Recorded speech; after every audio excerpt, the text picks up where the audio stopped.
Welcome back, everyone. We are covering Forza Horizon 4 here at E3 2018. My name is Brian, joined by Dan Greenawalt, Creative Director for Forza Motorsport. Dan, E3, we're at it again. That's right. Another year, another E3. We're a little bit older, maybe a little wiser. Yep. Certainly, there's a lot of things to be getting excited about this year. Absolutely. Let's start with Forza Horizon 4 because that's the big news of the day. We just debuted the game yesterday. Ralph and the team are on stage. Mm-hmm. From your perspective, you've done this many times, been on that stage. What were you thinking when we sort of announced Forza Horizon 4? Well, first off, that was a huge stage. Mm-hmm. I mean, the Microsoft Theater is just enormous, and it was cool to have it packed with so many fans. And the reactions blew me away. I mean, from the very beginning with Halo Infinite and that single note from Halo, I mean, the crowd was just on their feet. I got chills when that note played. Yeah. When Horizon started, Ralph came out, the trailer, people were just screaming. And I could see Ralph could feel it too. He was kind of excited. So it was great, sitting in the back. Alan and I kind of took a seat back in the mezzanine so we could watch it and take it all in. The crowd was going crazy, the leaves dropping from the ceiling. It was just a cool moment for the franchise. We talk about back at home, we talk about how successful Forza Horizon 3 has been, what a groundbreaking game that was. It's really great to see Playground really pushing ahead. They're not sort of resting on their laurels. They're really pushing into new territory with Forza Horizon 4. What has you excited about the game? Well, I'm sure our fans have been hearing it over and over again because we've been saying it over and over again. Seasons really do change everything. It was the foundation, the big idea that really greenlit this project. I mean, we could look at, what would be a follow-on to Forza Horizon 3, and there's a lot of obvious features people would talk about.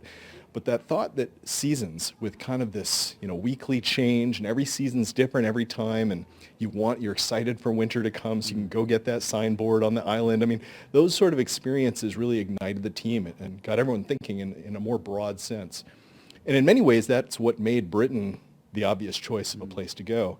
So I'm very excited about this game, and it's been cool seeing, Playground's very energized. That team has really, really grown. They've figured out who they are. I mean, they are just making tremendous games.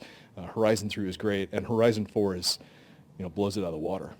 What I love is we talk about this a lot about how Forza Horizon and Motorsport sort of obviously share technology, but there's some idea sharing there as well. We've seen this evolution of Forzathon, starting with Forza Horizon 3, moving into 7, and now you have things like Forzathon Live that's happening in Forza Horizon 4. It's just this continuous evolution that it feels very unique to Forza to me. Yeah, and I think it's set up by having two teams with a shared vision. They express the vision differently. Motorsport with competition and mastery and really competitive at the highest level. And Horizon about freedom and fun and an open playground that's super vibrant. But they're all still about cars, car culture, gaming culture, and bringing people together. I love that both of these games are able to work together. And yes, features cross over from one to the next, but they're expressed differently because the games are different. I hear often fans of one, fans of another. To me, we all win. As long as everybody's having a great time and getting into cars, it's great for everybody. I want to spend some time because we're still very active and busy with Forza Motorsport 7.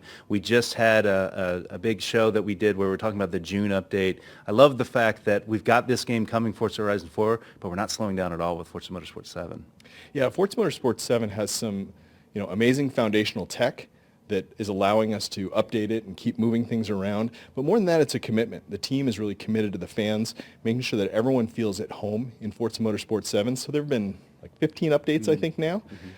Free cars like the Honda, Spotlight events. There's experimentation. And that's really what we're doing. Whether it's Forza Racing Championship or Forza Motorsport 7, we're growing, we're expanding, we're experimenting, we're trying to include the community in a way we've never done historically to try and build a stronger franchise together.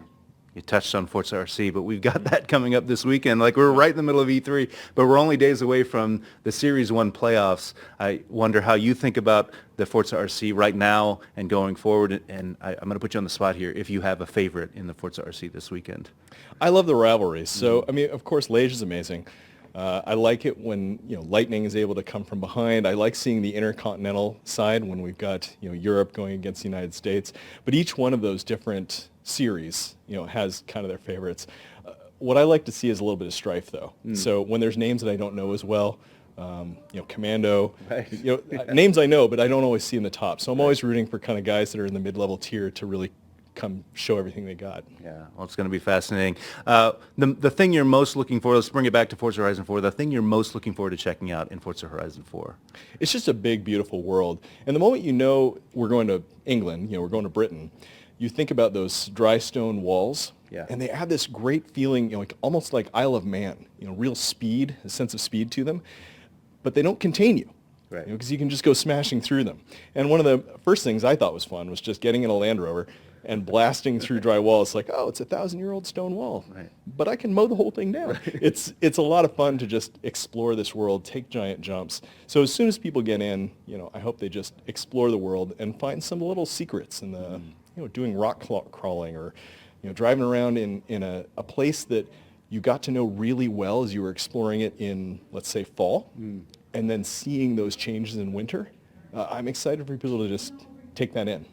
One other thing, while I've got you, the McLaren Senna. What a cover car. It's insane. Yeah. I wonder if you could just talk about the Senna, tell us what your impressions are. We've had some amazing cars on the covers of games. We've had other McLarens, P1 on Forza 5. Tell me about the McLaren Senna from your point of view.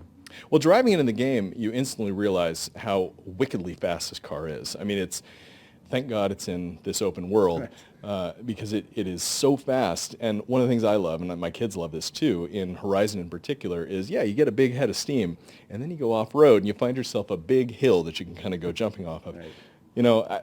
I think that's a lot of fun, and McLaren is so fast. What surprised me the most is how much downforce it has. So actually, as you're going over some of these hills and driving on the road through the Cotswolds, it just hugs the road. It's got like 800 kilograms of downforce or something like that. It's insane. Yeah, I love that rear wing, sort of always moving around. It looks awesome. All right, Dan, thank you so much. We appreciate your time.